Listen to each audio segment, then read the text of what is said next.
नमस्ते दोस्तों, welcome to मेरे चैनल बुकट्यूबर विशाल पर। आज हम डेविड श्वार्ट्ज की पुस्तक the magic of thinking big के 8वें अध्याय के बारे में बात करेंगे, जो है अपने विचारों को अपना दोस्त बनाएं। इस अध्याय में श्वार्ट्ज जी हमें बताते हैं कि हमें अपने विचारों को कैसे सहारा बना सकते हैं। मेरी तरह आप भी अपने खाली समय का समझदारी से उपयोग करें। अपनी दैनिक दिनचर्या के साथ साथ कोको एफएम ऐप पर असीमित audio book, historical, business, self help, personal finance और बहुत कुछ सुनो। कोड FMRMT 85 का उपयोग करें और एक ईयर पर प्रीमियम सदस्यता पर 50% की छूट पाएं। मैंने वीडियो के डिस्क्रिप्शन में कोको एफएम का लिंक दिया है। चैप्टर 8, अपने विचारों को अपना दोस्त बनाएं। क्या आप सामने वाले के विचार पढ़ सकते हैं? किसी के विचार पढ़ना कोई मुश्किल काम नहीं है। आप इस काम को जितना कठिन समझते हैं, ये दरअसल उससे बहुत आसान है। शायद आपने इस बारे में ठीक से सोचा नहीं है, परंतु ये सच है कि आप हर दिन दूसरों के विचार पढ़ते हैं और आप अपने खुद के विचारों को भी पढ़ते हैं। हम ऐसा किस तरह करते हैं? ऐसा अपने आप होता है और हम रवैये के मूल्यांकन से ऐसा कर पाते हैं। आपने वह गाना सुना है, You don't need to know the language to say you are in love। प्यार का इजहार करने के लिए भाषा जानने की जरूरत नहीं होती। ये प्रसिद्ध गीत बिंग क्रॉस्बी ने कुछ साल पहले गाया था। इस साधारण से गाने में मनोविज्ञान की पूरी पुस्तक का निचोड़ है। आपको प्यार का इजहार करने के लिए भाषा जानने की जरूरत नहीं होती। जिसने भी प्रेम किया है, वह ये बात अच्छी तरह से जानता है। और आपको ये बताने के लिए भी भाषा जानने की जरूरत नहीं है, मैं आपको पसंद करता हूँ, या मैं आपसे नफरत करता हूँ, या मैं समझता हूँ कि आप महत्वपूर्ण हैं, या महत्वहीन हैं, या मैं आपसे ईर्ष्या करता हूँ। आपको ये कहने के लिए शब्दों का इस्तेमाल नहीं करना पड़ता, मैं अपने काम को पसंद करता हूँ, या मैं बोर हो चुका हूँ, या मैं भूखा हूँ। लोग इन वाक्यों को बिना आवाज किए बोल लेते हैं। हम क्या सोच रहे हैं, ये हमारे हाव भाव से समझ में आ जाता है। हमारे हाव भाव हमारे मस्तिष्क के प्रतिबिंब हैं। वे बताते हैं कि हम क्या सोच रहे हैं। आप ऑफिस की कुर्सी पर बैठे किसी व्यक्ति के विचार पढ़ सकते हैं। आप उसके हाव भाव देखकर समझ सकते हैं कि अपने काम के बारे में उसका दृष्टिकोण क्या है। आप सेल्समैन, विद्यार्थियों, पतियों और पत्नियों के विचार समझ सकते हैं। आप न सिर्फ ऐसा कर सकते हैं, बल्कि आप अक्सर ऐसा करते हैं। फिल्मों और टीवी सीरियलों के लोकप्रिय अभिनेता दरअसल अभिनय नहीं करते। वे अपनी भूमिकाओं को नहीं निभाते।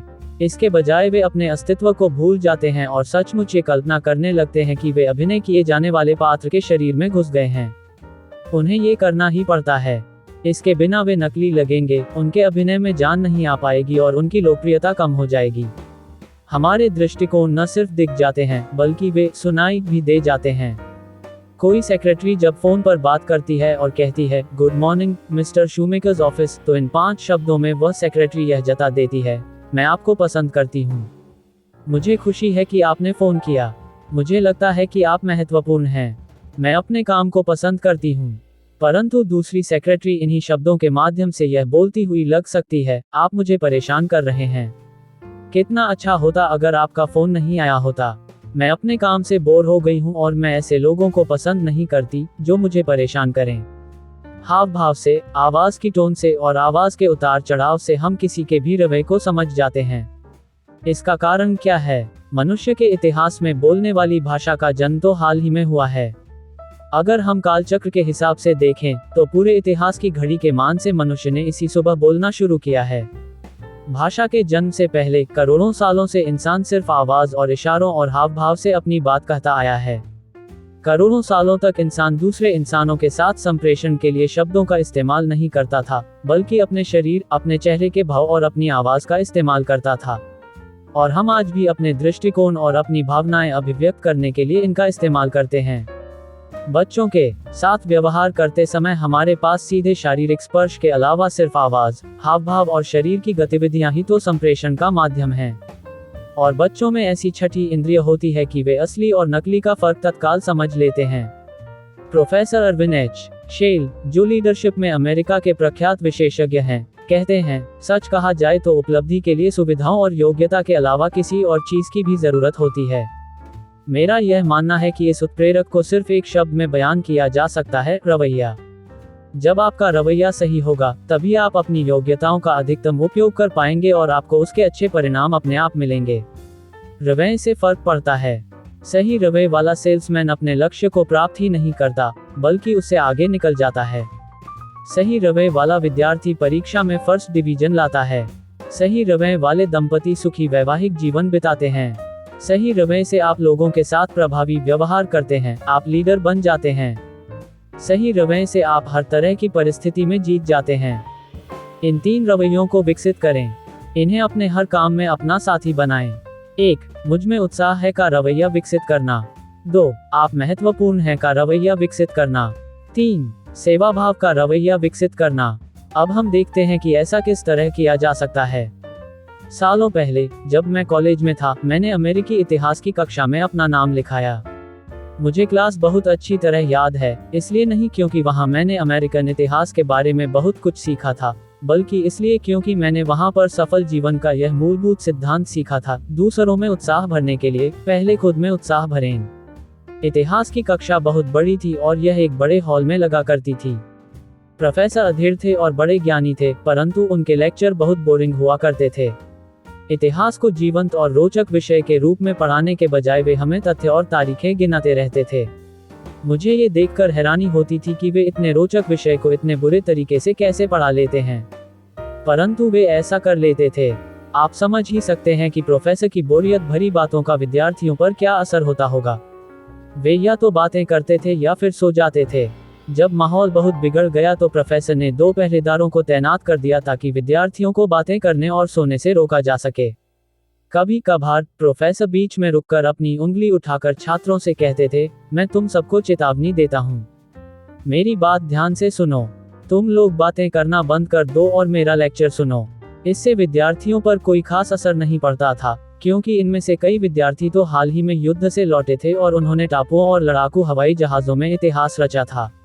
जब मैं वहां बैठकर यह सोच रहा था कि जिस विषय को इतने बढ़िया तरीके से पढ़ाया जा सकता था, उसे यह प्रोफेसर इतने बुरे तरीके से क्यों पढ़ा रहे हैं, तो मेरे दिमाग में यह सवाल भी आया, विद्यार्थी प्रोफेसर की बातों में रुचि क्यों नहीं ले रहे हैं।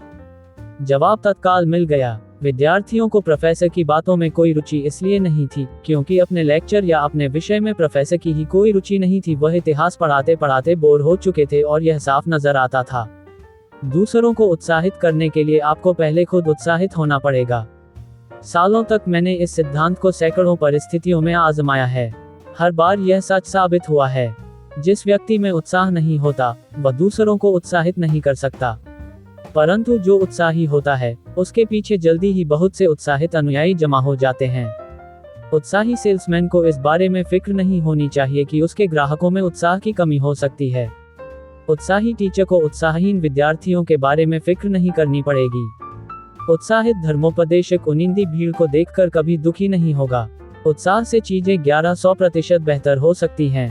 2 साल पहले एक कंपनी के कर्मचारियों ने रेड क्रॉस में $94.35 का दान दिया। इस साल उन्हीं कर्मचारियों ने लगभग $1100 दान में दिए, जो पिछली राशि से 1100% ज्यादा थी। जिस कप्तान ने $94.35 का चंदा लिया था, उसमें उत्साह नहीं था। उसने इस तरह की बातें कही, मुझे लगता है यह एक महत्वपूर्ण संस्था है, मेरा इससे कभी सीधा सरोकार नहीं रहा है। यह एक बड़ा संगठन है और यह अमीर लोगों से काफी चंदा लेता है, इसलिए मुझे नहीं लगता कि आपके योगदान से कोई खास फर्क पड़ने वाला है। अगर आप दान देना चाहते हो तो मुझसे संपर्क कर लें। इस व्यक्ति ने किसी को रेड क्रॉस में शामिल होने के लिए प्रेरित नहीं किया। इस साल का चंदा लेने वाला जरा अलग किस्म का था। उसमें उत्साह था। उसने इतिहास के कई उदाहरण देकर लोगों को बताया कि रेड क्रॉस संकट के समय किस तरह इंसानों की सहायता करती है। उसने बताया कि रेड क्रॉस हर व्यक्ति के दान के सहारे चलती है।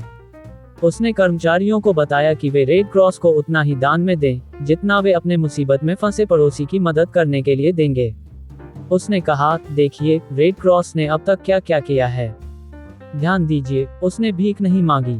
उसने यह नहीं कहा, मुझे आप में से हर आदमी से इतने डॉलर चाहिए। उसने रेड क्रॉस के महत्व के बारे में उत्साह से बताया। इसके बाद उसे सफलता अपने आप मिल गई। एक पल के लिए अपने किसी ऐसे क्लब या संगठन के बारे में सोचें जो निस्तेज हो चुका हो। शायद इसे पुनर्जीवित करने के लिए उत्साह की जरूरत हो। जितना उत्साह होगा, परिणाम उतने ही मिलेंगे। उत्साह का मतलब है, ये कितना बढ़िया है। यहाँ 3 कदमों का तरीका बताया जा रहा है जो उत्साह की शक्ति को विकसित करने में आपकी मदद करेगा। 1. गहराई में जाएं। ये छोटा सा प्रयोग करें। दो ऐसी चीजों के बारे में सोचें जिनमें आपकी बिल्कुल भी रुचि नहीं है या बहुत कम रुचि है, जैसे ताश के पत्ते, किसी खास किस्म का संगीत, कोई खेल। अब खुद से पूछें, मैं इन चीजों के बारे में कितना जानता हूँ? 100 में से 99 मामलों में आपका जवाब होगा, ज्यादा नहीं। मैं ये स्वीकार करता हूँ कि कई सालों तक मुझे आधुनिक चित्रकला में कोई रुचि नहीं थी। मुझे आधुनिक चित्रकला में कुछ आड़ी तिरछी लकीरें ही दिखा करती थीं। परंतु तभी मेरे एक चित्रकार दोस्त ने मुझे आधुनिक चित्रकला की जानकारी दी। सचमुच मैं इसमें जितनी गहराई तक गया, मैंने पाया कि यह बहुत दिलचस्प थी। इस अभ्यास में उत्साह बढ़ाने की एक और महत्वपूर्ण कुंजी है उत्साहित होने के लिए उस चीज के बारे में ज्यादा जानें जिसके बारे में आप में कम उत्साह हो सकता है कि आपकी भौरों में ज्यादा रुचि न हो, परंतु अगर आप भौरों का अध्ययन करें, ये पता करें कि वे कितनी भलाई करते हैं, वे किस तरह दूसरे भौरों के साथ संबंध जोड़ते हैं, वे किस तरह प्रजनन करते हैं, वे जाड़ों में कहाँ रहते हैं, अगर आप भौरों के बारे में मिल सकने वाली सारी जानकारी हासिल करेंगे तो आप पाएंगे कि भौरों में आपकी दिलचस्पी सचमुच बढ़ गई है। मैं इस बात का प्रशिक्षण देता हूं कि गहराई में जाने की तकनीक से उत्साह किस तरह विकसित किया जा सकता है। प्रशिक्षण देते समय मैं ग्रीनहाउस का उदाहरण देता हूं। मैं समूह से यूं ही पूछ लेता हूं, क्या आप में से कोई ग्रीनहाउस बनाने और बेचने में रुचि रखता है? मैंने आज तक इसके जवाब में हाँ नहीं सुना। फिर मैं समूह को बताता हूं कि जैसे जैसे हमारा जीवन स्तर बढ़ता जा रहा है, लोग अपनी मूलभूत आवश्यकता के बाहर की चीजों में ज्यादा रुचि लेने लगे हैं। अमेरिका की कोई भी महिला अपने घर में संतरे या ऑर्किड के पेड़ लगाकर खुश होगी। मैं बताता हूं कि अगर लाखों परिवार प्राइवेट स्विमिंग पूल बनवा सकते हैं, तो करोड़ों लोग निश्चित रूप से ग्रीन हाउस भी खरीद सकते हैं, क्योंकि ग्रीन हाउस की लागत स्विमिंग पूल की तुलना में बहुत कम होती है। मैं उन्हें बताता हूं कि अगर आप 50 में से एक परिवार को भी $600 का ग्रीन हाउस बेच लेते हैं तो आपका $600 मिलियन का ग्रीन हाउस का बिजनेस खड़ा हो जाएगा। और शायद पौधों और बीजों की आपूर्ति करने के लिए आप $250 मिलियन का उद्योग अलग डाल लेंगे। इस अभ्यास के साथ दिक्कत ये होती है कि 10 मिनट पहले तक जो समूह ग्रीनहाउस के बारे में बिल्कुल भी रुचि नहीं ले रहा था, अब वह इतनी रुचि लेने लगता है कि अगले विषय पर जाना ही नहीं चाहता। दूसरे लोगों में अपना उत्साह बढ़ाने के लिए भी गहराई में जाने की तकनीक का प्रयोग करें। सामने वाले व्यक्ति के बारे में सारी जानकारी इकट्ठी करें, वह क्या करता है, उसका परिवार, उसकी पृष्ठभूमि, उसके विचार और महत्वाकांक्षाएं, और आप पाएंगे कि उसमें आपकी रुचि और उत्साह बढ़ रहा है। आप और गहराई में जाएंगे तो आपको निश्चित रूप से साझी दिलचस्पी के विषय मिल जाएंगे, और गहराई में जाएंगे तो आपको आखिरकार एक बहुत ही आकर्षक व्यक्ति दिख जाएगा। गहराई में जाने की तकनीक नई जगहों के प्रति भी उत्साह पैदा कर सकती है। कई साल पहले मेरे कुछ दोस्तों ने डेट्रॉइट से फ्लोरिडा के एक छोटे कस्बे में जाकर रहने का फैसला किया। उन्होंने अपने घर बेच दिए, अपने बिजनेस समेट लिए और अपने दोस्तों से अलविदा कहकर वे रवाना हो गए। 6 हफ्तों बाद वे वापस डेट्रॉइट में दिखे। उनके वापस लौटने का कारण उनके बिजनेस से संबंधित नहीं था। इसके बजाय उनका कहना था, हम छोटे कस्बे में रह नहीं पाए। इसके अलावा हमारे सभी दोस्त डेट्रॉइट में हैं, हमें वापस लौटना ही पड़ा। बाद में इन लोगों के साथ हुई चर्चा में मैंने उनकी वापसी का असली कारण जाना। कारण सिर्फ इतना था कि उन्हें छोटा शहर पसंद नहीं आया था।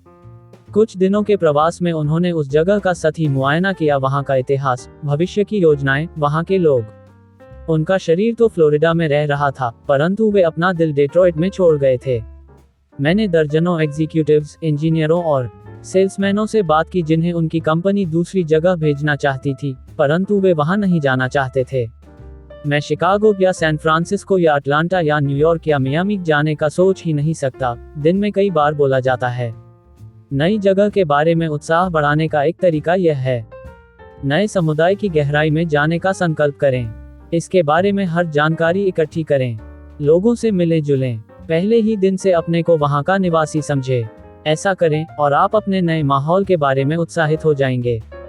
आज करोड़ों अमेरिकी शेयर बाजार में पैसा निवेश कर रहे हैं, परंतु कई करोड़ लोग ऐसे भी हैं जिन्हें स्टॉक मार्केट में कोई रुचि नहीं है। ऐसा इसलिए है क्योंकि उन्हें शेयर बाजार का कोई ज्ञान नहीं है, ये किस तरह से काम करता है, शेयर के भाव ऊपर नीचे क्यों आते हैं। और हमें यह नहीं भूलना चाहिए कि शेयर बाजार अमेरिकी व्यवसाय का दिन प्रतिदिन का रोमांस है। किसी भी चीज के बारे में लोग, जगह, चीज उत्साहित होने के लिए इसकी गहराई में जाएं। गहराई में जाएं और आप में अपने आप उत्साह पैदा हो जाएगा। अगली बार जब भी आप कोई ऐसा काम करें जो आप न करना चाहते हो, तो इस सिद्धांत का प्रयोग करें। अगली बार जब आप किसी काम से बोर हो रहे हों तो इस सिद्धांत का प्रयोग करें। गहराई में जाएं और आपकी रुचि अपने आप जाग जाएगी। 2. हर काम दिल से करें। उत्साह या उत्साह की कमी आपके हर काम में दिखती है, आपकी हर बात में प्रकट होती है।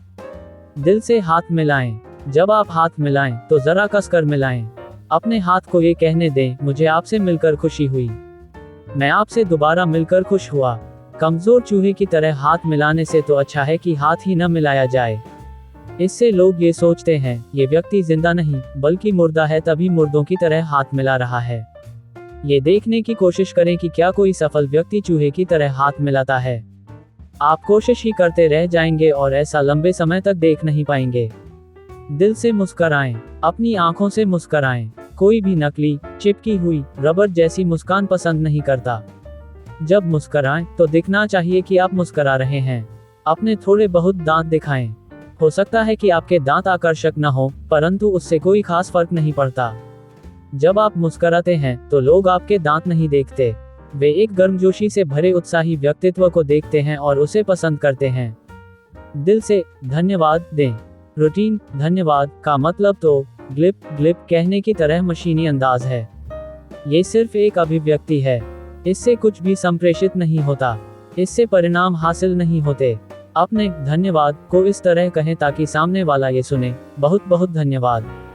दिल से बात करें। डॉक्टर जेम्स एफ बेंडर, जो मानी हुई हस्ती हैं, अपनी पुस्तक how to talk well New York McGraw Hill book company 1949 में लिखते हैं, क्या आपकी गुड मॉर्निंग सचमुच गुड है? क्या आपकी बधाई सचमुच उत्साह से दी गई है? जब आप कहते हैं आप कैसे हैं, तो क्या आप सचमुच जानना चाहते हैं? जब आप अपने शब्दों में भावनाओं के रंग भर देते हैं तो लोग आपकी बातें ध्यान से सुनने लगते हैं और आपको महत्व देने लगते हैं। उद्धरण चिन्ह, लोग उस व्यक्ति के पीछे पीछे जाते हैं जो अपनी कही हुई बातों में यकीन करता है। इसलिए दिल से बातें करें। अपने शब्दों में भावनाओं के रंग भरें। चाहे आप किसी गार्डन क्लब में बोल रहे हों, ग्राहक से बातें कर रहे हों या अपने बच्चों से अपने शब्दों में जोश झलकने दें। उत्साह से दिया गया प्रवचन महीनों तक, सालों तक याद रहता है, जबकि उत्साह के बिना दिया गया प्रवचन एक सप्ताह भी याद नहीं रहता। और जब आप दिल से बोलते हैं तो आप अपने अंदर भी जोश भर लेते हैं। अभी आजमा कर देख लें। जोर से और जोश से कहें, आज मैं बहुत खुश हूँ। ये वाक्य कहने के बाद क्या आप पहले से बेहतर महसूस नहीं कर रहे हैं? अपने आप में जान फूंकें। दिल से बोलें, दिल से काम करें।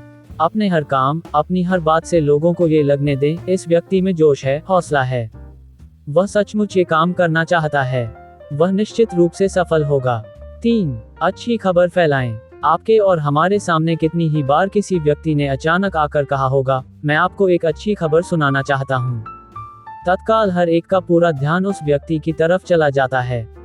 अच्छी खबर से सिर्फ ध्यान ही आकर्षित नहीं होता, अच्छी खबर से लोग खुश भी होते हैं। अच्छी खबर से उत्साह विकसित होता है। अच्छी खबर से पाचन तंत्र भी ठीक रहता है। चूंकि अच्छी खबर सुनाने वालों के मुकाबले आज बुरी खबर सुनाने वाले ज्यादा हो गए हैं, इसलिए उनके बहकावे में न आए। आज तक बुरी खबर सुनाकर किसी ने भी कोई दोस्त नहीं बनाया, किसी ने भी पैसा नहीं कमाया, न ही किसी ने कोई उपलब्धि हासिल की है। अपने परिवार को अच्छी खबर सुनाएं। उन्हें आज घटी अच्छी घटनाएं सुनाएं। उन्हें अपने रोचक, सुखद अनुभव सुनाएं और अप्रिय घटनाओं को दफना दें। अच्छी खबर फैलाएं। बुरी खबर फैलाने का कोई अर्थ नहीं है। इससे आपका परिवार व्यर्थ ही चिंतित और नर्वस हो जाएगा। हर दिन घर में सूरज की रोशनी लेकर जाएं, रात का अंधेरा लेकर न जाएं।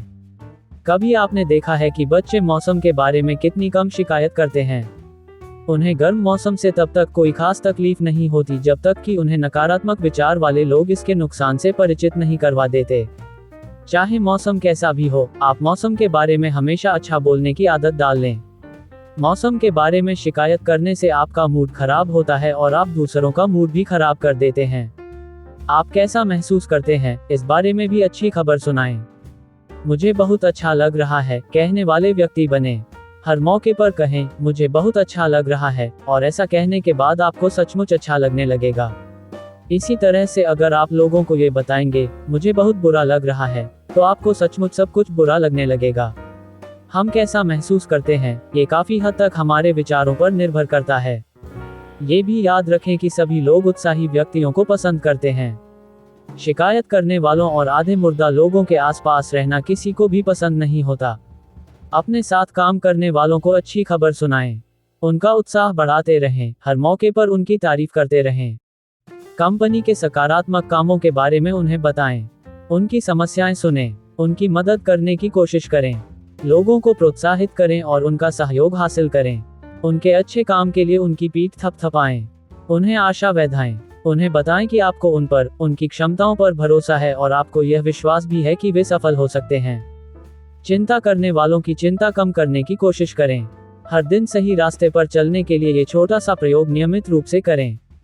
जब भी आप किसी व्यक्ति से विदा लें, खुद से पूछें, क्या मुझसे बात करने के बाद इस व्यक्ति का मूड पहले से बेहतर हुआ है? यह आत्म प्रशिक्षण तकनीक सचमुच सफल होती है।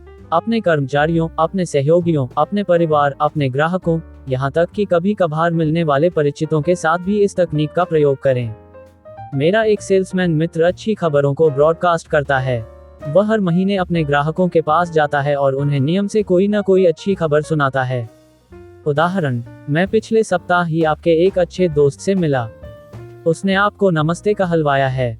पिछली बार मैं जब आपसे मिला था, तब से अब के बीच में बहुत बड़े परिवर्तन हो चुके हैं। पिछले महीने 350,000 बच्चों का जन्म हुआ है और ज्यादा बच्चे पैदा होने का मतलब है हम दोनों के लिए ज्यादा बिजनेस। हम अक्सर यह सोचते हैं कि बैंक के प्रेसिडेंट बहुत रिजर्व टाइप के भावहीन व्यक्ति होते हैं, परंतु एक बैंक प्रेसिडेंट ऐसा नहीं है। फोन पर उनका जवाब देने का फेवरेट तरीका है, गुड मॉर्निंग। दुनिया कितनी अच्छी है, क्या मैं आपको कुछ पैसे उधार दे सकता हूँ? कई लोग कहेंगे बैंकर के लिए ये ठीक नहीं है, पर मैं ये बता दूं कि जो बैंकर इस तरह की बात कहते हैं, उनका नाम है मिल्स लेन, जो सिटीजन्स एंड सदर्न बैंक के जूनियर प्रेसिडेंट हैं और हम जानते हैं कि यह बैंक पूरे दक्षिण पूर्व में सबसे बड़ा बैंक है। अच्छी खबर के परिणाम भी अच्छे होते हैं, इसलिए अच्छी खबरें फैलाते रहें। एक ब्रश निर्माता कंपनी के प्रेसिडेंट ने अपनी टेबल पर यह सूत्रवाक्य लगा रखा था। आगंतुक के सामने लिखा रहता था, मुझसे या तो अच्छी बात कहें या कुछ न कहें। मैंने उसकी तारीफ की कि उसने इतना बढ़िया विचार लिखा है जिससे लोग ज्यादा आशावादी हो जाते हैं। वह मुस्कुराया और उसने कहा, यह विचार हमें इस बारे में जागरूक बना देता है, परंतु मेरी तरफ से देखने पर तो यह विचार और भी महत्वपूर्ण बन जाता है। उसने तख्ती को पलट दिया और मैंने देखा कि उसकी तरफ यह विचार कुछ इस तरह लिखा गया था, उनसे या तो अच्छी बात कहें या कुछ न कहें। अच्छी खबर फैलाने से आप प्रेरित होते हैं, आपको अच्छा लगता है। अच्छी खबर फैलाने से दूसरे लोगों को भी अच्छा लगता है। आप महत्वपूर्ण हैं वाला रवैया विकसित करना, ये बेहद महत्वपूर्ण तथ्य है। हर इंसान में, चाहे वह इंडिया में रहता हो या इंडियानापोलिस में, चाहे वह मूर्ख हो या प्रतिभाशाली, चाहे वह सभ्य हो या जंगली, चाहे वह बच्चा हो या बूढ़ा, यह इच्छा होती है कि उसे महत्वपूर्ण समझा जाए। इस बारे में विचार करें। सब में, हाँ, हर एक में, आपके पड़ोसी, आपकी पत्नी, आपके बॉस, हर व्यक्ति में ये स्वाभाविक इच्छा होती है कि वह महत्वपूर्ण है। महत्वपूर्ण बनने की इच्छा मनुष्य की सबसे प्रबल गैर शारीरिक भूख होती है। सफल एडवर्टाइजर्स जानते हैं कि लोग प्रतिष्ठा, सम्मान, आदर चाहते हैं। इसीलिए तो विज्ञापनों में लोगों को लुभाने के लिए ऐसी बातें लिखी जाती हैं। स्मार्ट युवा महिलाओं के लिए, जो लोग खास होते हैं, वे अमुक सामान इस्तेमाल करते हैं। आपको सबसे अच्छा माल चाहिए। हर एक की तारीफ के काबिल बने। उन महिलाओं के लिए जो दूसरी महिलाओं को जलाना चाहती हैं और पुरुषों को रिझाना चाहती हैं। इस तरह के वाक्य वास्तव में लोगों को ये बताते हैं, इस सामान को खरीदो और खुद को महत्वपूर्ण लोगों की श्रेणी में शामिल कर लो। महत्वपूर्ण बनने की लालसा, महत्वपूर्ण बनने की भूख ही आपको सफलता की तरफ आगे ले जाती है। यह आपकी सफलता का सबसे बड़ा औजार है। परंतु और आगे बढ़ने से पहले इस वाक्य को दोबारा पढ़ें, हालांकि आप महत्वपूर्ण हैं के रवैये से परिणाम मिलते हैं और हालांकि इसमें कुछ भी खर्च नहीं होता, फिर भी बहुत कम लोग इस रवैये का इस्तेमाल करते हैं। अब ये बताना जरूरी है कि ऐसा क्यों होता है। दार्शनिक दृष्टि से देखा जाए तो हमारे धर्म, हमारे कानून, हमारी पूरी संस्कृति यह मनुष्य को महत्वपूर्ण मानते हैं। इन सब के अस्तित्व का आधार ही मनुष्य की महत्ता है। मान लीजिए आप अपने हवाई जहाज में उड़ रहे हों और किसी वीरान जंगल में आपको मजबूरन उतरना पड़ जाए तो क्या होगा? जैसे ही इस दुर्घटना की खबर मिलेगी, आपकी खोज के लिए बड़े पैमाने पर खोज अभियान शुरू हो जाएगा। कोई भी यह नहीं पूछेगा क्या ये व्यक्ति महत्वपूर्ण है। आपके बारे में कोई कुछ भी नहीं जानता सिवाय इसके कि आप एक इंसान हैं। फिर भी हेलीकॉप्टर, हवाई जहाज और खोजी दस्ते आपकी तलाश में जुट जाएंगे।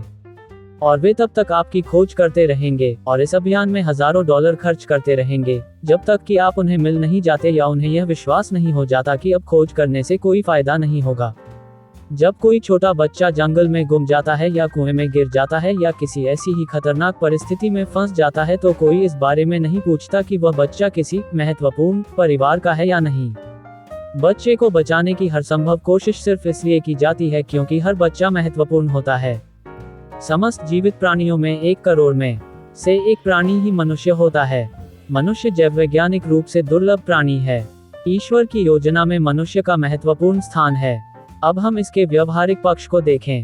जब ज्यादातर लोग दार्शनिक चर्चा से रोजमर्रा की परिस्थितियों पर आते हैं तो वे दुर्भाग्य से यह भूल जाते हैं कि मनुष्य महत्वपूर्ण होता है। कल आप ये ध्यान से देखें कि किस तरह ज्यादातर लोगों का रवैया ये कहता नजर आता है, आप कोई नहीं है, आपका कोई मूल्य नहीं है, आपका कोई अर्थ नहीं है, आपका मेरे लिए कोई महत्व नहीं है, आप महत्वहीन हैं वाले रवैये के पीछे भी एक कारण होता है।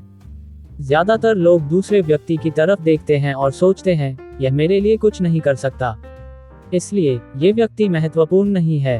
परंतु यहीं पर लोग बहुत बड़ी भूल करते हैं। सामने वाला व्यक्ति, चाहे उसका स्टेटस या उसकी आमदनी कुछ भी हो, आपके लिए 2 कारणों से महत्वपूर्ण होता है। पहला कारण ये, जब आप लोगों को महत्व देते हैं तो वे आपके लिए ज्यादा काम करते हैं। वर्षों पहले मैं डेट्रॉइट में हर सुबह एक बस में अपनी नौकरी पर जाता था। ड्राइवर एक संकी बुढ़ा था। दर्जनों शायद सैकड़ों बार मैंने देखा कि उस ड्राइवर ने गाड़ी चला दी, जबकि सवारी भागती हुई, हाथ हिलाती हुई आ रही थी और दरवाजे से 1 या 2 कदम की दूरी पर थी। कई महीनों तक मैंने देखा कि यह ड्राइवर केवल एक यात्री के प्रति विशेष सम्मान दिखाता था और ड्राइवर ने उस सवारी का कई बार खास ध्यान रखा। कई बार तो ड्राइवर इस यात्री के आने का इंतजार तक करता था। और वह ऐसा क्यों करता था? क्योंकि यह यात्री ड्राइवर को महत्व देता था। हर सुबह वह ड्राइवर का अभिवादन करता था, गंभीरता से उससे गुड मॉर्निंग सर कहता था।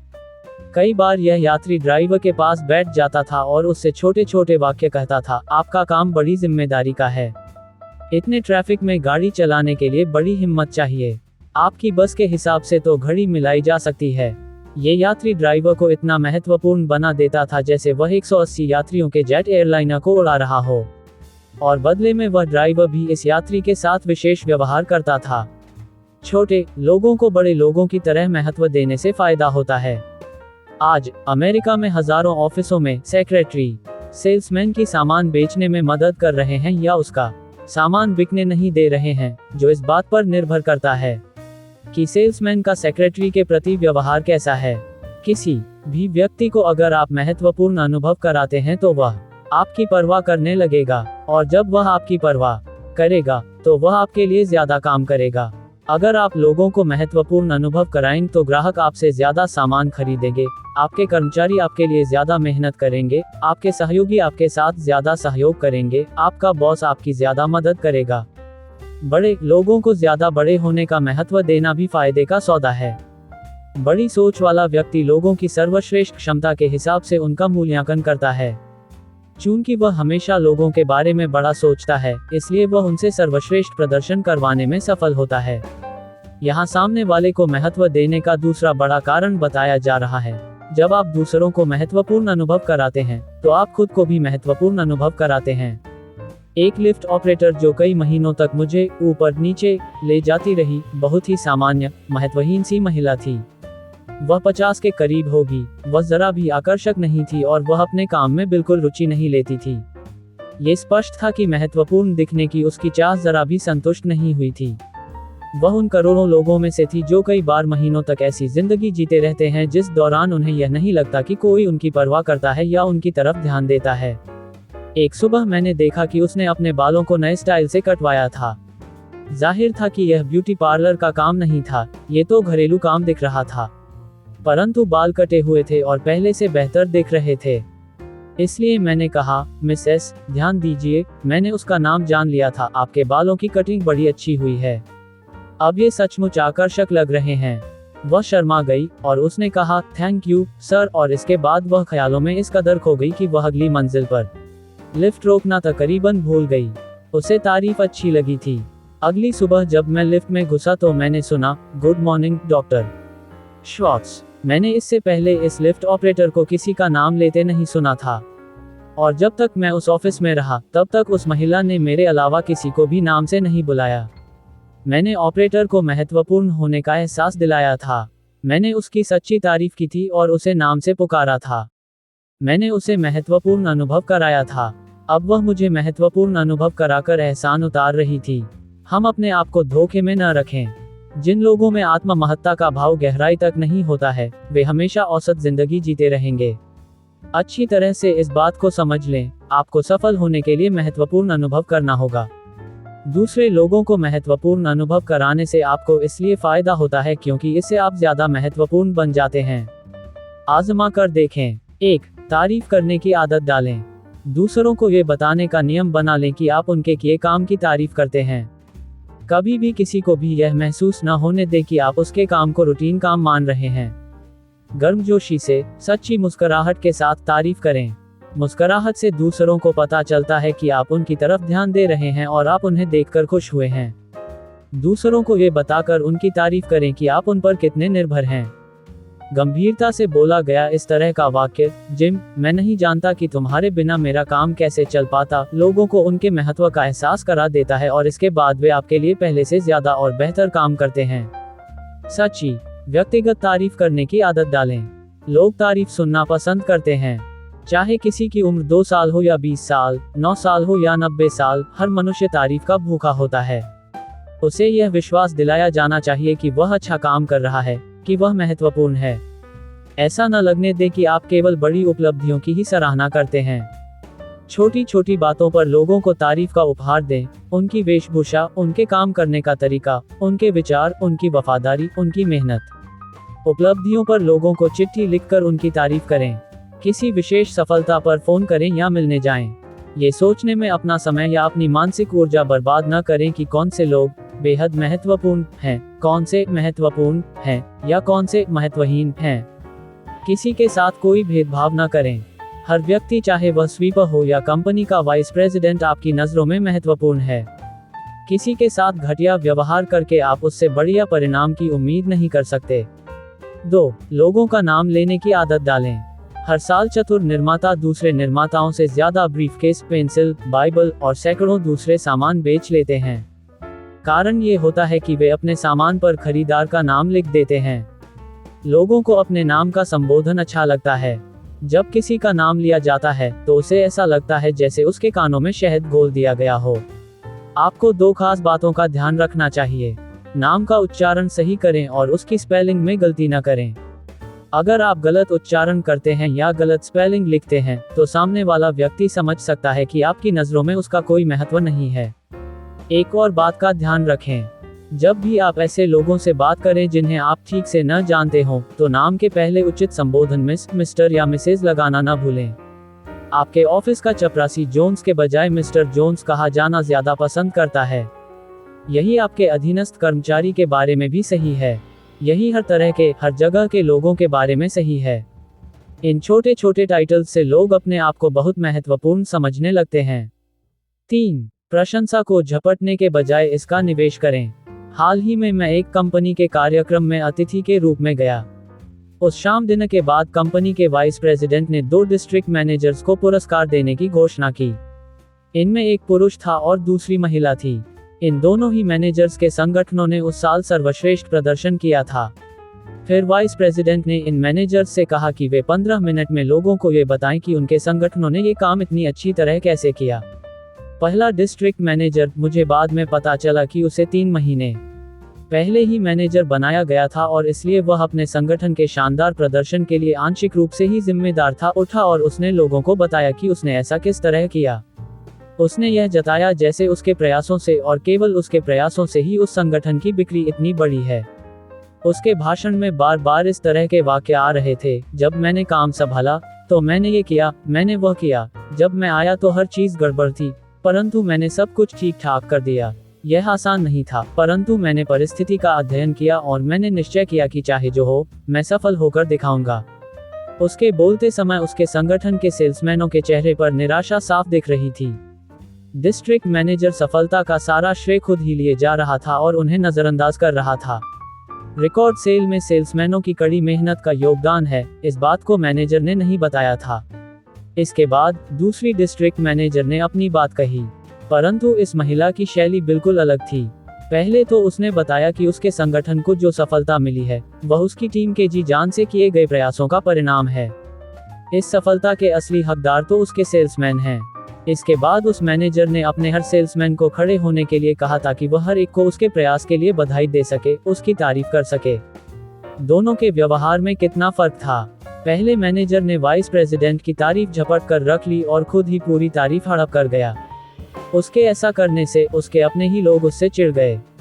उसके सेल्समैनों का मनोबल कम हो गया। दूसरी मैनेजर ने तारीफ को अपने सेल्समैनों में बांट दिया, जिससे उनका मनोबल बढ़ गया और वे भविष्य में ज्यादा अच्छा काम करने के लिए प्रेरित हुए। ये मैनेजर जानती थी कि ज्यादा लाभ कमाने के लिए पैसे की तरह तारीफ का भी निवेश करना चाहिए। वह जानती थी कि सेल्समैनों की इस तरह तारीफ करने से वे अगले साल और ज्यादा मेहनत करेंगे। याद रखें, प्रशंसा ही शक्ति है। अपने सुपीरियर से मिलने वाली तारीफ का निवेश करें। अपने अधीनस्थों तक उस तारीफ को पहुंचा दें ताकि वे भविष्य में बेहतर काम करने के लिए प्रेरित हों। जब आप तारीफ बांटते हैं तो आपके अधीनस्थ यह समझ लेते हैं कि आप उन्हें मूल्यवान समझते हैं, उन्हें महत्व देते हैं। यहाँ एक दैनिक अभ्यास दिया जा रहा है जिसके बहुत ज्यादा लाभ होते हैं। अपने आप से हर दिन ये पूछें, मैं अपनी पत्नी और परिवार को सुखी बनाने के लिए आज क्या कर सकता हूँ। ये बहुत आसान लगता है, परंतु ये बड़े काम का नुस्खा है। एक शाम मैं सेल्स ट्रेनिंग कार्यक्रम में ये चर्चा कर रहा था, सफल सेल्समैन बनने के लिए सही घरेलू माहौल कैसे बनाएं।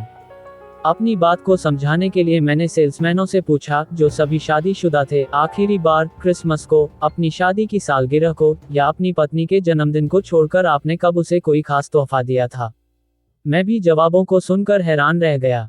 35 सेल्समैनों में से सिर्फ एक ने पिछले महीने अपनी पत्नी को तोहफा दिया था। समूह में से कईयों का जवाब था 3 से 6 महीने पहले, और 1/3 का जवाब था मुझे याद नहीं कि मैंने उसे कभी कोई तोहफा दिया हो। कल्पना कीजिए, और इसके बाद भी कई लोग ये ताज्जुब करते हैं कि उनकी पत्नी उनके साथ वैसा व्यवहार नहीं करती जैसा सिंहासन पर बैठे सम्राट के साथ किया जाता है। मैं इन सेल्समैनों को ये समझाना चाहता था कि सच्चे दिल से दिए गए तोहफे में जादू की ताकत होती है। अगली शाम को मैंने एक फूल वाले को सत्र के आखिर में बुलवा लिया। मैंने उसका परिचय अपने सेल्समैनों से करवाया और कहा, मैं चाहता हूं कि आज आप ये देखें कि तोहफा देने से घरेलू माहौल किस तरह सुधारा जा सकता है। मैंने इस फूल वाले से कहा है कि वह आपको एक गुलाब का फूल सिर्फ 50 सेंट में उपलब्ध कराए। अगर आपके पास 50 सेंट न हो, या आप सोचते हो कि आपकी पत्नी इस लायक नहीं है कि उस पर इतनी बड़ी रकम खर्च की जाए, इस बात पर वे सब हंसे, तो मैं अपनी तरफ से उसके लिए गुलाब खरीद दूंगा। मैं आपसे सिर्फ यही चाहता हूं कि आप गुलाब लेकर अपनी पत्नी के पास जाएं और कल शाम को आकर बताएं कि इसका उस पर क्या असर हुआ। और हाँ, उसे यह मत बताना कि आपने ये गुलाब उसके लिए कैसे और क्यों खरीदा। वे समझ गए। बिना अपवाद के हर व्यक्ति ने अगली शाम को आकर बताया कि 50 सेंट के छोटे से निवेश से उसकी पत्नी खुश हो गई। अपने परिवार के लिए अक्सर कुछ खास करें। जरूरी नहीं है कि आप कोई महंगा तोहफा ही खरीदें। महत्व इस बात का होता है कि आपको उनकी याद रही। ऐसा कुछ जो आपके परिवार के प्रति आपका प्रेम या परवाह प्रदर्शित करे, कारगर होगा। अपने परिवार को अपनी टीम में शामिल करें। उसका सुनियोजित रूप से ध्यान रखें। इस व्यस्त भागदौड़ भरे युग में कई सारे लोग अपने परिवार के लिए समय निकाल पाने में असमर्थ हैं। लेकिन अगर हम योजना बनाकर चलें, तो अवश्य ही समय निकलेगा। एक वाइस प्रेसिडेंट ने मुझे अपना तरीका बताया जो उसके हिसाब से बहुत कारगर था। मेरे काम में बहुत जिम्मेदारियां हैं और हर शाम को ढेर सारा काम घर ले जाने के अलावा मेरे पास कोई विकल्प नहीं होता। परंतु मैं अपने परिवार को अनदेखा या नजरअंदाज नहीं करता, क्योंकि वही तो मेरे जीवन का सबसे महत्वपूर्ण हिस्सा है। उन्हीं के लिए तो मैं इतनी कड़ी मेहनत कर रहा हूँ। मैंने एक टाइम टेबल बना लिया है जिससे मैं अपने परिवार पर भी पूरा ध्यान दे पाता हूँ और अपने काम पर भी। हर शाम 7:30 से 8:30 तक मैं अपने दोनों बच्चों को समय देता हूँ। मैं उनके साथ खेलता हूँ, उन्हें कहानियाँ सुनाता हूँ, उनके साथ तस्वीरें बनाता हूँ, उनके सवालों के जवाब देता हूँ, यानी जो वे चाहते हैं वही करता हूँ। इस 1 घंटे के बाद मेरे बच्चों को तो संतोष होता ही है, मैं भी पूरी तरह तरोताज़ा हो जाता हूँ। 8:30 पर वे सोने चले जाते हैं और मैं 2 घंटे तक काम करता हूँ। 10:30 पर मैं अपना काम बंद कर देता हूँ और 1 घंटा अपनी पत्नी के साथ बिताता हूँ। हम बच्चों के बारे में, उसके कामकाज के बारे में, भविष्य की योजनाओं के बारे में बात करते हैं। दिन खत्म करने के लिए यह 1 घंटा बहुत शानदार साबित होता है। मैं रविवार को पूरी तरह अपने परिवार के लिए सुरक्षित रखता हूँ। पूरा दिन उनका होता है। मैं अपने परिवार की तरफ पूरा ध्यान देने के लिए योजना बनाता रहता हूँ, जो न सिर्फ उनके लिए अच्छा है बल्कि मेरे लिए भी अच्छा है। इससे मुझे नई ऊर्जा मिलती है। पैसे कमाना चाहते हैं, इसके लिए सेवा भाव विकसित कीजिए। ये पूरी तरह स्वाभाविक है। वास्तव में ये बहुत अच्छी बात है कि पैसा कमाया जाए और दौलत इकट्ठी की जाए। पैसा ही वह ताकत है जो आपके परिवार को शक्ति देती है और मनचाही जीवन शैली देती है। पैसा ही वह ताकत है जिसकी मदद से आप बदकिस्मत लोगों की मदद कर सकते हैं। पैसा उन साधनों में से एक है जिनके सहारे आप जीवन को पूरी तरह से जी सकते हैं।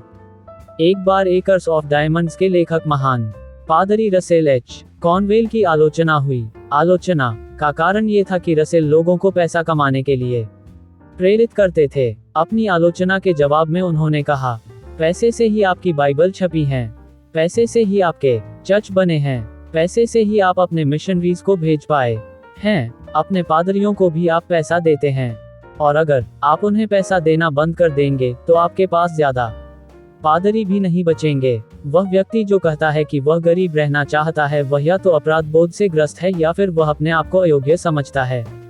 वह उस बच्चे की तरह है जिसे लगता है कि वह स्कूल में कभी फर्स्ट डिवीजन नहीं ला पाएगा या कभी फुटबॉल टीम में शामिल नहीं हो पाएगा, इसलिए वह ये जताता है कि वह फर्स्ट डिवीजन नहीं लाना चाहता या फुटबॉल नहीं खेलना चाहता।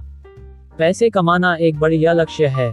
ये हैरानी की बात है कि ज्यादातर लोग पैसा कमाते समय सीधी शैली के बजाय उल्टी शैली का प्रयोग क्यों करते हैं।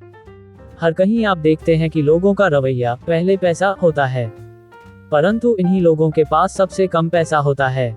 क्यों? सिर्फ इसलिए क्योंकि जिन लोगों का रवैया पहले पैसा होता है वे पैसे के बारे में दीवाने हो जाते हैं। वे ये भूल जाते हैं कि पैसे की फसल तब तक नहीं काटी जा सकती जब तक कि आप पैसे के बीज को न बोएं। और पैसे का बीज है सेवा। इसीलिए पहले सेवा वाले रवैये से ही दौलत आती है। पहले सेवा कीजिए और पैसा अपने आप आपके पास आ जाएगा। एक दिन मैं यात्रा के दौरान सिनसिनाटी से गुजर रहा था। मुझे पेट्रोल भरवाना था। मैं एक साधारण से परंतु बेहद व्यस्त सर्विस स्टेशन पर रुका। 4 मिनट बाद ही मैं जान गया कि यह सर्विस स्टेशन इतना लोकप्रिय क्यों था। मेरी कार में पेट्रोल भरने के बाद, गाड़ी में बिना कहे हवा चेक करने के बाद और बाहर का शीशा साफ करने के बाद अटेंडेंट मेरे पास आया और कहा, सर, आज काफी धूल भरा दिन था, क्या मैं आपकी विंडशील्ड के अंदर की तरफ वाला कांच भी साफ कर दूं? जल्दी ही और बड़े अच्छे तरीके से उसने अंदर की सफाई कर दी। किसी और सर्विस स्टेशन में इस तरफ ध्यान ही नहीं दिया जाता। इस छोटी सी विशेष सेवा के कारण न सिर्फ मुझे रात में बेहतर दिखने लगा और इससे बहुत फर्क पड़ा था, बल्कि मुझे ये स्टेशन याद रहा। इत्तेफाक से मैं अगले 3 महीनों में 8 बार सिनसिनाटी से गुजरा। हर बार मैं इसी स्टेशन पर रुका और हर बार मुझे जितनी सर्विस की उम्मीद थी उससे ज्यादा सर्विस मिली। ये भी रोचक था कि हर बार जब भी मैं वहां पहुंचा, एक बार तो सुबह के 4 बज रहे थे, मुझे वहां बहुत सारी कारें खड़ी मिली। कुल मिलाकर मैंने इस स्टेशन से लगभग 100 गैलन पेट्रोल खरीदा होगा। जब मैं पहली बार वहां आया था तो अटेंडेंट ये सोच सकता था, ये व्यक्ति बाहर का है, शायद ये दोबारा यहाँ नहीं आएगा, उसकी तरफ विशेष ध्यान देने से क्या फायदा, वह तो सिर्फ एक बार का ग्राहक है। परंतु उस सर्विस स्टेशन के अटेंडेंट ने इस तरह से नहीं सोचा। वहां पर पहले सेवा की जाती थी और यही कारण था कि उन्हें पेट्रोल भरने से फुर्सत ही नहीं मिलती थी, जबकि उनके आसपास के पेट्रोल पंप वीरान से पड़े रहते थे। अगर पेट्रोल की क्वालिटी में कोई फर्क हो तो सच कहूं, मैंने उस तरफ ध्यान नहीं दिया। और कीमत भी वाजिब थी। फर्क सिर्फ सेवा भाव का था और यह स्पष्ट था कि सेवा भाव के कारण उन्हें काफी फायदा भी हो रहा था। जब मेरी पहली यात्रा में अटेंडेंट ने मेरी विंडशील्ड को अंदर से साफ किया तो उसने पैसे का एक बीज बो दिया। सेवा को महत्व दो और पैसा अपने आप आपके पास आ जाएगा हमेशा। पहले सेवा वाले रवैये से हर स्थिति में लाभ होता है। मेरी शुरुआती नौकरी में मैं एक युवक के साथ काम करता था जिसे मैं FH का नाम देना चाहूंगा। FH आपकी पहचान के बहुत से लोगों की तरह होगा। वह इस बात की चिंता किया करता था कि उसके पास पैसा कम था जबकि उसे पैसे की बहुत जरूरत थी। वह हमेशा पैसे की कमी के बारे में ही सोचता रहता था और ज्यादा पैसा कमाने के तरीकों के बारे में कभी विचार नहीं करता था। हर सप्ताह FH ऑफिस के समय में अपनी व्यक्तिगत बजट समस्याओं पर काम किया करता था। चर्चा का उसका फेवरेट टॉपिक था, मुझे यहाँ पर सबसे कम तनख्वाह मिलती है। मैं आपको बता दूं कि ऐसा क्यों होता है। एफ का रवैया था, ये कंपनी इतनी बड़ी है, ये करोड़ों कमा रही है, यह इतने सारे लोगों को इतनी मोटी मोटी तनख्वाह दे रही है, इसलिए मुझे भी ज्यादा तनख्वाह मिलनी चाहिए। जब तनख्वाह बढ़ाने की बारी आती थी तो एफ को अनदेखा कर दिया जाता था। जब ऐसा कई बार हो चुका तो एक दिन उसने फैसला किया कि वह जाकर ज्यादा तनख्वाह की मांग करेगा। 30 मिनट बाद एफ गुस्से में वापस लौटा। उसके चेहरे पर साफ लिखा हुआ था कि अगले महीने भी उसे उतनी ही तनख्वाह मिलने वाली है जितनी की इस महीने मिली थी। तत्काल एच ने अपनी भड़ास निकालना शुरू कर दिया। हे भगवान, मेरे तो तन बदन में आग लग गई। जब मैंने तनख्वाह बढ़ाने की बात की तो जानते हो बुड्ढे ने क्या कहा? उसने ये पूछने की जुर्रत की, आपको ऐसा क्यों लगता है कि आपकी तनख्वाह बढ़ानी चाहिए? मैंने उसके सामने बहुत से कारण गिना दिए। एच ने कहा, मैंने उसे बताया कि कई बार मुझसे जूनियर लोगों को प्रमोशन दिया गया है। मैंने उसे बताया कि मेरा खर्च दिनों दिन बढ़ता जा रहा है और मेरी तनख्वाह वहीं पर अटकी हुई है। और मैंने उसे बताया कि ऑफिस में मुझसे जो काम कहा जाता है मैं वह काम कर देता हूँ। और इसके बाद मेरी तनख्वाह क्यों नहीं बढ़नी चाहिए? मुझे ज्यादा तनख्वाह की जरूरत थी, परंतु मुझे ज्यादा पैसे देने के बजाय आप उन लोगों की तनख्वाह बढ़ा रहे हैं जिन्हें इसकी इतनी ज्यादा जरूरत नहीं है। और जानते हो इसके बाद उसने मेरे साथ कैसा व्यवहार किया? एच ने आगे कहा, उसने ऐसा व्यवहार किया जैसे मैं भीख मांग रहा हूँ। उसने कहा, जब तुम्हारा रिकॉर्ड बताएगा कि तुम ज्यादा तनख्वाह के योग्य हो तो तुम्हें अपने आप ही ज्यादा तनख्वाह मिलने लगेगी। अवश्य ही मैं बेहतर काम कर सकता हूँ अगर वे मुझे इसके लिए ज्यादा पैसे दें, लेकिन एक बेवकूफी वह करेगा जिसका उसे पैसा नहीं मिलता। एच उस प्रजाति का एक उदाहरण है जो यह नहीं देख पाती कि पैसा कैसे कमाया जाता है। उसकी आखिरी टिप्पणी में उसकी गलती का सारांश था। एच चाहता था कि पहले कंपनी उसकी तनख्वाह बढ़ाए, फिर वह बेहतर काम करेगा। परंतु सिस्टम इस तरह काम नहीं करता। बेहतर प्रदर्शन के वादे पर ही आपकी तनख्वाह नहीं बढ़ जाती। उसके लिए आपको बेहतर प्रदर्शन करके दिखाना होगा। आप तब तक पैसे की फसल नहीं काट सकते जब तक आपने पैसे के बीज को नहीं बोया हो। और पैसे का बीज है सेवा। सेवा को पहले नंबर पर रखें और मेवा यानी कि पैसा अपने आप आपके पास आ जाएगा। ये सोचें कि कौन सा निर्माता फिल्मों से ज्यादा पैसे कमाता है। फटाफट अमीर बनने वाला निर्माता एक फिल्म बनाता है। वह पैसे को मनोरंजन सेवा से ज्यादा महत्व देता है। वह एक खराब स्क्रिप्ट खरीदता है और घटिया लेखकों से इसकी पटकथा लिखवाता है। अभिनेताओं, सेट बनाने, रिकॉर्डिंग में भी वह पैसे को पहले नंबर पर रखता है। ये निर्माता सोचता है कि फिल्म देखने वाली जनता मूर्ख होती है और वह अच्छे बुरे के फर्क को नहीं समझ पाएगी। परंतु फटाफट अमीर बनने वाला निर्माता शायद ही कभी जल्दी अमीर बन पाएगा। जनता कभी इतनी मूर्ख नहीं होती कि घटिया माल को खरीदे, और वह भी ऊंचे दामों पर। जिस निर्माता को फिल्मों से सबसे ज्यादा मुनाफा होता है वह मनोरंजन को पैसे के ऊपर रखता है। अपने दर्शकों को मूर्ख बनाने के बजाय वह उन्हें ज्यादा से ज्यादा मनोरंजन देने की कोशिश करता है। परिणाम ये होता है कि लोग उसकी फिल्म को पसंद करते हैं, उसकी तारीफ होती है, अखबारों में उसके बढ़िया रिव्यू छपते हैं और बॉक्स ऑफिस पर खूब कमाई होती है। एक बार फिर ध्यान रखें, पहले सेवा करें और पैसा अपने आप आपके पास आ जाएगा।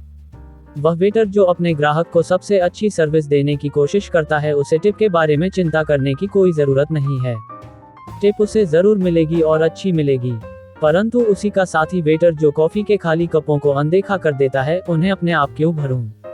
वैसे भी ये लोग ज्यादा टिप देने वाले नहीं दिख रहे हैं, ऐसे वेटर को ज्यादा टिप कौन देगा? जो सेक्रेटरी अपने बॉस की उम्मीद से बेहतर लेटर टाइप करके दिखाती है, उसकी भविष्य की तनख्वाह अच्छी ही होगी। परंतु जो सेक्रेटरी सोचेगी, थोड़ी बहुत गलतियों के बारे में चिंता क्यों करूं? आखिर $65 प्रति सप्ताह में आप मुझसे क्या उम्मीद करते हैं? उसे आगे भी $65 प्रति सप्ताह ही मिलते रहेंगे। वह सेल्समैन जो अपने ग्राहक की मन लगाकर सेवा करता है, उसे अपने ग्राहक के खोने या छिन जाने का कोई डर नहीं होना चाहिए। यहाँ एक आसान परंतु सशक्त नियम दिया जा रहा है जो आपको बताएगा कि आप किस तरह पहले सेवा का रवैया रखें। लोग जितनी उम्मीद करते हैं, लोगों को हमेशा उससे ज्यादा दें। थोड़ा अतिरिक्त देने से आप पैसे का बीज बो देते हैं। देर तक रुककर इच्छा से काम करना और डिपार्टमेंट के सामने आई किसी मुश्किल समस्या को दूर करना भी पैसे का बीज बोना है। ग्राहक की अतिरिक्त सेवा कर देना भी पैसे का बीज बोना है, क्योंकि इससे ग्राहक आपके पास बार बार आता है। कार्यक्षमता को बढ़ाने के लिए नए विचार बताना भी पैसे का बीज बोना है। पैसे के बीज से पैसे का पेड़ उगता है और पैसे के फल लगते हैं, परंतु पैसे के इस बीज का नाम है सेवा। इसलिए सेवा को बो दें और पैसे की फसल काटें। हर दिन कुछ समय इस सवाल का जवाब देने में बिताएं, मैं किस तरह अपेक्षा से ज्यादा करके दिखा सकता हूँ, और फिर दिमाग में जो जवाब आए उन पर अमल करें। सेवा को पहले नंबर पर रखें और पैसा अपने आप आपके पास आ जाएगा। संक्षेप में, सफलता की तरफ आगे ले जाने वाले रवैयों को विकसित करें। 1. मुझ में उत्साह है का रवैया विकसित करें। आप में जितना उत्साह होगा, आपको उतने ही अच्छे परिणाम मिलेंगे। आप 3 तरह से अपने आप में उत्साह भर सकते हैं। ए. गहराई में जाएं। जब आपको कोई चीज नीरस लगे तो उसके बारे में ज्यादा से ज्यादा जानने की कोशिश करें, इससे उत्साह बढ़ता है। बी. हर काम दिल से करें। आपकी मुस्कुराहट, आपका हाथ मिलाना, आपकी चर्चा, आपकी चाल, हर बात में उत्साह और गर्मजोशी दिखनी चाहिए। जिंदादिली से काम करें। सी. अच्छी खबर फैलाएं। किसी भी व्यक्ति ने बुरी खबर सुनाकर कोई अच्छी चीज हासिल नहीं की है। 2. आप महत्वपूर्ण हैं का रवैया विकसित करें। जब आप लोगों को महत्वपूर्ण अनुभव कराते हैं तो लोग आपके लिए ज्यादा काम करते हैं। 3 बातें याद रखें। ए. हर मौके पर तारीफ करें। लोगों को महत्वपूर्ण अनुभव कराएं। बी. लोगों को उनके नाम से बुलाएं। 3. पहले सेवा वाला रवैया विकसित करें और पैसा अपने आप आपके पास आ जाएगा। हर काम में यह नियम बना लें, लोग आपसे जितनी उम्मीद करते हैं, आप उससे ज्यादा ही दें। अगर आपने इस चैप्टर को सुना है तो आप अपने विचार हमसे साझा करें और इस वीडियो को लाइक करना न भूलें। यदि आपने अभी तक ये पुस्तक नहीं पढ़ी है तो जल्दी से पढ़ें और हमें बताएं कि पुस्तक में आपको सबसे अधिक क्या पसंद आया। यदि आप इस पुस्तक की फिजिकल कॉपी प्राप्त करना चाहते हैं तो इसलिए मैंने वीडियो के डिस्क्रिप्शन में लिंक दिया है। मेरी तरह आप भी अपने खाली समय का समझदारी से उपयोग करें। अपनी दैनिक दिनचर्या के साथ साथ कोको एफएम ऐप पर असीमित audio book, historical, business, self help, personal finance और बहुत कुछ सुनो। कोड FMRMT 85 का उपयोग करें और 1 ईयर पर प्रीमियम सदस्यता पर 50% की छूट पाएं। मैंने वीडियो के डिस्क्रिप्शन में कोको एफएम का लिंक दिया है। धन्यवाद दोस्तों, इस वीडियो को देखने के लिए। अगर आपको यह वीडियो पसंद आया हो तो कृपया इसे लाइक करें, शेयर करें और मेरे चैनल को सब्सक्राइब करें। धन्यवाद और फिर मिलते हैं अगले वीडियो में। जय हिंद, जय भारत।